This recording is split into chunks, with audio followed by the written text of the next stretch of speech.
അതിജീവിതയെ അധിക്ഷേപിച്ച കേസിൽ രാഹുൽ ഈശ്വറിനെ വഞ്ചിയൂർ കോടതിയിലെത്തിച്ചു. തിരുവനന്തപുരം ജനറൽ ആശുപത്രിയിലെ വൈദ്യപരിശോധനയ്ക്ക് ശേഷമാണ് കോടതിയിൽ എത്തിച്ചത്. വിവരങ്ങളുമായി എസ് ശാലിനി ചേരുന്നുണ്ട്.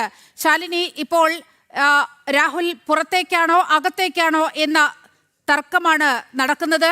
പ്രോസിക്യൂഷൻ വളരെ കർശനമായ ഒരു നിലപാട് ഈ വിഷയത്തിൽ എടുക്കുന്നു എന്നാണ് മനസ്സിലാക്കാൻ സാധിക്കുന്നത്. ഒരു സ്ഥിരം കുറ്റവാളിയുടെ സ്വഭാവം രാഹുലിനുണ്ടെന്ന് പ്രോസിക്യൂഷൻ പറയുന്നു. എന്താകും ജാമ്യാപേക്ഷയിലെ കോടതിയുടെ സമീപനം? എന്താണ് ഇപ്പോൾ കോടതിയിൽ നടക്കുന്നത്, ശാലിനി?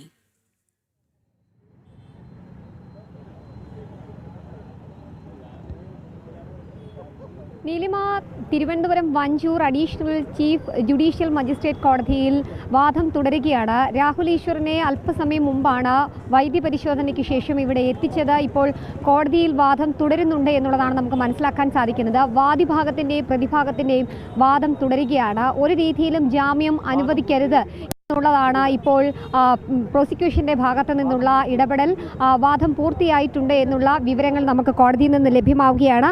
അറസ്റ്റ് നിയമപരമല്ല എന്നുള്ളതാണ് പ്രതിഭാഗത്തിന്റെ വാദം കോടതിയിൽ തുടരുന്നത്. അതായത് നിയമപരമല്ലാതെയാണ് തന്നെ അറസ്റ്റ് ചെയ്തത്, ഒപ്പം തന്നെ ഒരു രീതിയിലും ഉള്ള നിയമങ്ങൾ പാലിച്ചിട്ടില്ല, കൂടാതെ തന്നെ തൻ്റെ ഭാഗത്ത് നിന്ന് യാതൊരു രീതിയിലുള്ള തെറ്റുകൾ സംഭവിച്ചിട്ടില്ല. ഈ അതിജീവിതയുമായി ബന്ധപ്പെട്ട വിവരങ്ങളോ അല്ലെങ്കിൽ അതുമായി ബന്ധപ്പെട്ട രേഖകളോ ഒന്നും തന്നെ തൻ്റെ പ്ലാറ്റ്ഫോമുകളിലോ തൻ്റെ ഫേസ്ബുക്ക് ഐഡികളിലോ ഒന്നും തന്നെ താൻ പുറത്തുവിട്ടിട്ടില്ല എന്നുള്ള കാര്യമാണ് പ്രതിഭാഗത്തിന് വേണ്ടിയിട്ട് ഇപ്പോൾ കോടതിയിൽ വാദം പൂർത്തീകരിച്ചിരിക്കുന്നത്. അതേസമയം തന്നെ പ്രോസിക്യൂഷൻ പറയുന്നത് ഇദ്ദേഹത്തിന് ഇനിയും പുറത്തേക്ക് വിട്ടാൽ ഇത്തരത്തിലുള്ള വീഡിയോകൾ ഇനിയും പുറത്തുവിടും. കാരണം അല്പസമയം മുമ്പ് കോടതിക്ക് എത്തുന്നതിന് മുൻപ് തന്നെ വൈദ്യപരിശോധന നടന്നുകൊണ്ടിരിക്കുമ്പോൾ വൈദ്യപരിശോധനയ്ക്ക് ശേഷം കോടതിയിലേക്ക് വാഹനത്തിൽ കയറുന്നതിന് മുൻപും ജനറൽ ആശുപത്രിയിൽ വെച്ച് രാഹുൽ ഈശ്വർ പറഞ്ഞ ചില കാര്യങ്ങളുണ്ട്. ഇതടക്കമുള്ള കാര്യങ്ങൾ പ്രോസിക്യൂഷൻ കോടതിയിൽ പറയുന്നുണ്ട്, വാദത്തിൽ പറഞ്ഞുകൊണ്ടിരിക്കുകയാണ്. അതിൽ പറയുന്നത് ഇത്തരത്തിലാണ്: ഈ ജാമ്യം കിട്ടി പുറത്തേക്ക് ഇറങ്ങുകയാണെങ്കിലും അല്ലെങ്കിലും താൻ ഇനി പുറത്തു വരികയാണെങ്കിൽ ഇത്തരത്തിലുള്ള വീഡിയോകൾ താൻ ഇനിയും ചെയ്യും. രാഹുൽ മാങ്കൂട്ടത്തിലെ അനുകൂലിക്കുന്ന രാഹുൽ മാങ്കൂട്ടത്തിന് നീതി ലഭിക്കാൻ വേണ്ടിയിട്ടുള്ള പോരാട്ടത്തിന്റെ ഭാഗമാകുമെന്നുള്ളതാണ് രാഹുൽ ഈശ്വർ പറയുന്നത്. അങ്ങനെയൊക്കെ പറയുന്നൊരു വ്യക്തി ഇനിയും ഇത്തരത്തിലുള്ള വിവരങ്ങളും രേഖകളും പുറത്തുവിടാൻ സാഹചര്യങ്ങളുണ്ട് എന്നുള്ളതാണ് ഇപ്പോൾ ഈ പ്രോസിക്യൂഷൻ കോടതിയിൽ വാദിച്ചുകൊണ്ടിരിക്കുന്നത്. എന്തായാലും വാദം തുടർന്നുകൊണ്ടിരിക്കുന്നു. അല്പസമയത്തിനകം ഔദ്യോഗികമായൊരു തീരുമാനം നമ്മൾക്ക് കോടതിയുടെ ഭാഗത്ത് നിന്നറിയാം. ജയിലിലേക്കായിരിക്കുമോ രാഹുൽ ഈശ്വർ പോവുക, അതോ ഒരുപാട് രാഹുൽ ഈശ്വർമാർക്കുള്ളൊരു മറുപടി ആയിരിക്കുമോ ഇന്നത്തെ കോടതി വിധി എന്നുള്ളതാണ് അറിയുകയും ചെയ്യേണ്ടത്.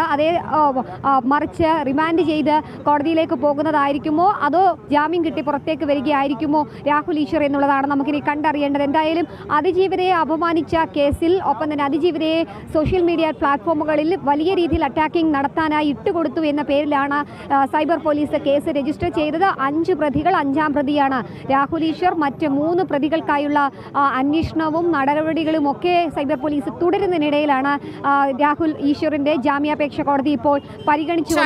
ചില വിവരങ്ങൾ കൂടി പുറത്തേക്ക് വരുന്നുണ്ട്. അതായത് ഈ രാഹുൽ ഈശ്വറിന്റെ വീട്ടിൽ നടത്തിയ പരിശോധനയിൽ ലാപ്ടോപ്പ് കണ്ടെടുത്തിരുന്നുവല്ലോ. ആ ലാപ്ടോപ്പിൽ ഈ അതിജീവിതയെ സൂചിപ്പിക്കുന്ന, അതിജീവിതയെ തിരിച്ചറിയാനാകുന്ന വിധത്തിലുള്ള ചില സൂചനകൾ നൽകുന്ന വീഡിയോ പുറത്തുവിട്ടിരുന്നു. ആ ലാപ്ടോപ്പിൽ ഈ അതിജീവിതയുടെ ചിത്രങ്ങളടക്കം കണ്ടെടുക്കാൻ പോലീസിന് കഴിഞ്ഞിട്ടുണ്ട് എന്നുള്ള വിവരങ്ങളടക്കം പുറത്തു വരുന്നുണ്ട്. മാത്രവുമല്ല, നിയമവ്യവസ്ഥയെ മുഴുവൻ വെല്ലുവിളിക്കുന്ന രീതിയിലായിരുന്നു ഈ രാഹുൽ ഈശ്വർ മാധ്യമങ്ങളോട് പ്രതികരിച്ചത്. താൻ ഇനിയും രാഹുൽ മാങ്കൂട്ടത്തിന് വേണ്ടി വീഡിയോകൾ ചെയ്തുകൊണ്ടേയിരിക്കും എന്ന് പറയുമ്പോൾ അതിൽ ഒരു കുറ്റവാളിയുടെ വളരെ കൃത്യമായൊരു സ്വഭാവം അതിൽ കാണാൻ കഴിയും. നിയമവ്യവസ്ഥയെ വെല്ലുവിളിക്കുന്ന ഒരു സമീപനം വളരെ കൃത്യമായി പ്രകടമാണ്. കോടതി ഈ വിഷയങ്ങളെല്ലാം പരിഗണിച്ചിട്ടായിരിക്കുമല്ലോ ഈ ജാമ്യാപേക്ഷയടക്കം പരിഗണിക്കുക.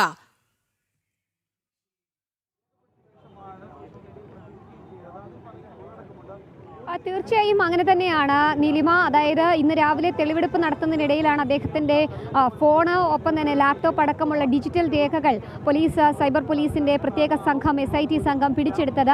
ഇതിലാണ് അത്തരത്തിലുള്ള ചില വിവരങ്ങളും രേഖകളും ഒക്കെ ഉള്ളത്. അതായത് കോടതിയിൽ ജാമ്യാപേക്ഷ നൽകിയ രാഹുൽ മാങ്കൂട്ടത്തിൻ്റെ ജാമ്യാപേക്ഷ, ആ ജാമ്യാപേക്ഷയിലുള്ള കാര്യങ്ങൾ, ഒപ്പം തന്നെ അതുമായി ബന്ധിക്കുന്ന ചില വിവരങ്ങൾ, ഈ പെൺകുട്ടിയുടെ ചിത്രം, ഒപ്പം തന്നെ പെൺകുട്ടിയുടെ വിവാഹ ഫോട്ടോ അടക്കമുള്ള കാര്യങ്ങൾ, ഭർത്താവുമായി ബന്ധപ്പെട്ടുള്ള വിവരങ്ങളടക്കം നിർണായകമായിട്ടുള്ള രേഖകൾ അദ്ദേഹത്തിൻ്റെ ലാപ്ടോപ്പിൽ നിന്ന് അന്വേഷണ സംഘത്തിന് ലഭ്യമായിട്ടുണ്ട് എന്നുള്ളതാണ് നമ്മൾ മനസ്സിലാക്കുന്നത്. ഇതടക്കമുള്ള രേഖകൾ പരിശോധിച്ച് തന്നെയാണ് അതുമായി ബന്ധപ്പെട്ട് ഇപ്പോൾ പ്രോസിക്യൂഷൻ കോടതിയിൽ വാദം നടത്തുകയും ചെയ്തിട്ടുള്ളത്. അതായത് ഇനിയും അദ്ദേഹത്തിനെ പുറത്തുവിടുകയാണെങ്കിൽ ഇത്തരത്തിലുള്ള ഡിജിറ്റൽ രേഖകൾ അടക്കമുള്ള കാര്യങ്ങൾ സമൂഹ മാധ്യമങ്ങളിലൂടെ രാഹുൽ ഈശ്വർ പങ്കുവയ്ക്കും. അതുമാത്രമല്ല ഒരു ഗൂഢാലോചനയടക്കം ഇതിന് പിന്നിൽ സംശയിക്കുന്നുണ്ട് എന്നുള്ളതാണ് പ്രോസിക്യൂഷൻ പറയുന്നത്. തുടക്കം മുതൽ തന്നെ രാഹുൽ ഈശ്വറിനെ രാഹുൽ മാങ്കൂട്ടത്തിലിനെ അനുകൂലിച്ചുകൊണ്ട് രാഹുൽ ഈശ്വർ പോസ്റ്റുകളിടുന്നു, വീഡിയോകളിടുന്നു, ചിത്രങ്ങളിടുന്നു.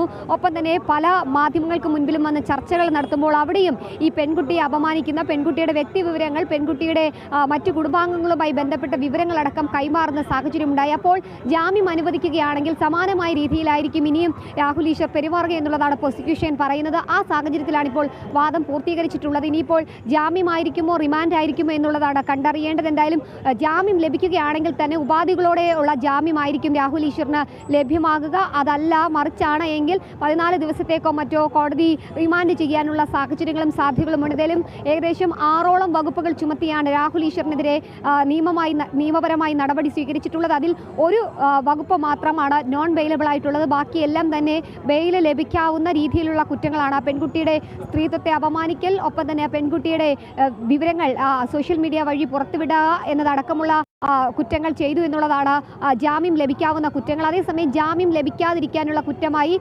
പറയുന്നത് ഭാരതീയ ന്യായ സംഹിതയുടെ വകുപ്പ് പ്രകാരം ചുമത്തിയിട്ടുള്ളത് ലൈംഗിക ചുവയോടെ പെൺകുട്ടിയുമായി ബന്ധപ്പെട്ട ചില വിവരങ്ങൾ പറഞ്ഞു. അത് മറ്റു പലരുടെ വിവരങ്ങൾ, മറ്റു പലരുമായി ഷെയർ ചെയ്തിട്ടുള്ള വിവരങ്ങൾ കോട്ട് ചെയ്ത് രാഹുൽ ഈശ്വർ സംസാരിച്ചു എന്നുള്ളതാണ്. ഇതടക്കം ചൂണ്ടിക്കാട്ടിക്കൊണ്ടാണ് നോൺ ബെയിലബിൾ ഒഫൻസ് കൂടി രാഹുൽ ഈശ്വറിനെതിരെ ചുമത്തിയിട്ടുള്ളത്. എന്തായാലും ഈ ഒരു വകുപ്പ് പ്രകാരം അദ്ദേഹത്തിന് ജാമ്യം ലഭ്യമാകുമോ എന്നുള്ളതാണ് കണ്ടറിയേണ്ടത്. എന്തായാലും വാദം പൂർത്തിയാകുന്നു. അല്പസമയത്തിനകം കോടതിയിൽ നിന്നും അന്തിമമായിട്ടുള്ള ഈ വിധി പ്രസ്താവം പുറത്തു വരും. രാഹുൽ ജയിലിലേക്കാണോ അതോ പുറത്തേക്കാണോ എന്നുള്ളത് കണ്ടറിയാം തന്നെ നിലിമ.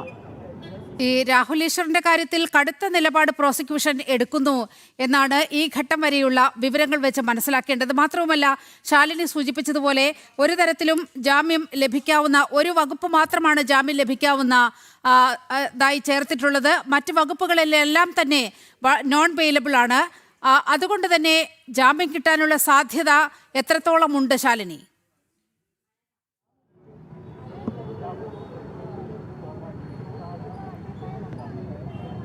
നിലിമ 2 വർഷത്തോളം ശിക്ഷ അനുഭവിക്കാവുന്ന രീതിയിലുള്ള ജാമ്യം ലഭിക്കാത്ത കുറ്റം ചുമത്തിയിട്ടുണ്ട് രാഹുൽ ഈശ്വറിനെതിരെ എന്നുള്ളതാണ് ഏറ്റവും ശ്രദ്ധേയമായിട്ടുള്ള കാര്യം. അതായത് സുപ്രീം കോടതിയുടെ നിരീക്ഷണങ്ങളും വിധികളും അടക്കം നിൽക്കുന്നുണ്ട് ഒരു ഭാഗത്ത്. അതായത് ഇത്തരത്തിൽ ലൈംഗിക ആരോപണത്തിലും ലൈംഗിക പീഡന പരാതികളടക്കം ഉയർന്നു നിൽക്കുമ്പോൾ അത് 18 വയസ്സിൽ വിധികളും ലംഘിക്കുന്ന രീതിയിലുള്ള ഇടപെടലാണ് രാഹുൽ ഈശ്വറിന്റെ ഭാഗത്ത് നിന്ന് ഇക്കാര്യത്തിൽ ഉണ്ടായിട്ടുള്ളത്.